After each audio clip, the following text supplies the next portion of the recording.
ভোটের আগের রাতে ভয়াবহ অগ্নিকাণ্ডে আগরতলায় রামনগর ৯ নম্বর রোডে বেশ কিছু দোকান পুড়ে যায়। রবিবার ওই এলাকা পরিদর্শনে যান আগরতলা পুর নিগমের মেয়র দীপক মজুমদার। তিনি ক্ষতিগ্রস্ত ব্যবসায়ীদের সঙ্গে কথা বলেন, অগ্নিকাণ্ডের ঘটনা সম্পর্কে বিস্তারিত খোঁজখবর নেন, ব্যবসায়ীদের পাশে থাকার আশ্বাস দেন। ২২টি স্থায়ী দোকান সহ মোট ২৪ জন ব্যবসায়ী ক্ষতিগ্রস্ত হয়েছেন বলে জানা গিয়েছে।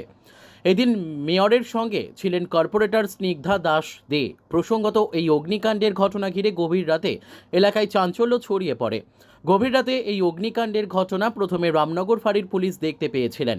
তারাই অগ্নি নির্বাপক দপ্তরে খবর দেন। দমকল কর্মীদের দীর্ঘ প্রচেষ্টায় আগুন আয়ত্তে এলেও ভস্মীভূত হয়ে যায় ২২টি দোকান। ১৮ তারিখ প্রায় আনুমানিক রাত ১:০০টায় বিধ্বংসী অগ্নিকাণ্ডে প্রায় ২২টা পার্মানেন্ট দোকান ছিল, যেগুলি সেগুলি ভস্মীভূত হয়েছে এবং ২টি রং দোকান ছিল অস্থায়ীভাবে, তারাও আগুন শেষ হয়ে গেছে সবাই এই দোকানগুলো।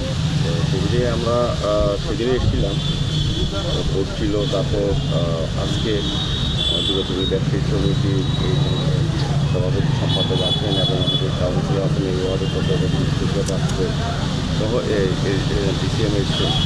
তো আমরা যারা ক্ষতিগ্রস্ত ব্যবসায়ীদের কথা বলেছি, তাদের নির্দেশ দিয়ে আমরা এসডিএমের মধ্যে নিজের কোনো কথা বলি অনেকটা ডিসিএমকে বলছি, যেটা আগামীকালকের মধ্যেই তারা কিছু ক্ষতিপূরণ বাবদ প্রথম কিছু যারা পেয়ে যাবে এটা করতে পারে। পরবর্তী সময় আমরা চিন্তা ভাবনা করবো এটাকে নিয়ে পার্মানেন্ট কিছু করা যায় কিনা। সমস্ত শেডগুলো এখানে প্রায়ই আগুন লাগে উঠেছে। তো আমরা চাইছি এটা পার্মানেন্ট সলিউশন, এখানে বড় জায়গায় অনেকটা জায়গা আছে, এটা ভালো মার্কেট করা যায় কিনা, তাদেরকে দিয়ে বাকিগুলি উন্নত দেবো ব্যাপারটা যারা আসতে পারে সেইভাবে ব্যবসা করতে পারবে। স্বাভাবিকভাবে ক্ষতিগ্রস্ত ব্যবসায়ীদের যাতে সাহায্য করা যায় সরকারিভাবে, সেদিকে আমরা চেষ্টা করি। কতজন ব্যবসায়ী ২২ জন, আর ২২ জন স্থায়ীভাবে তাদের শেডের মধ্যে ছিল, ২জন কর্ম ব্যবসায়ী, ২৪ জন। Bureau report, news daily Bharat.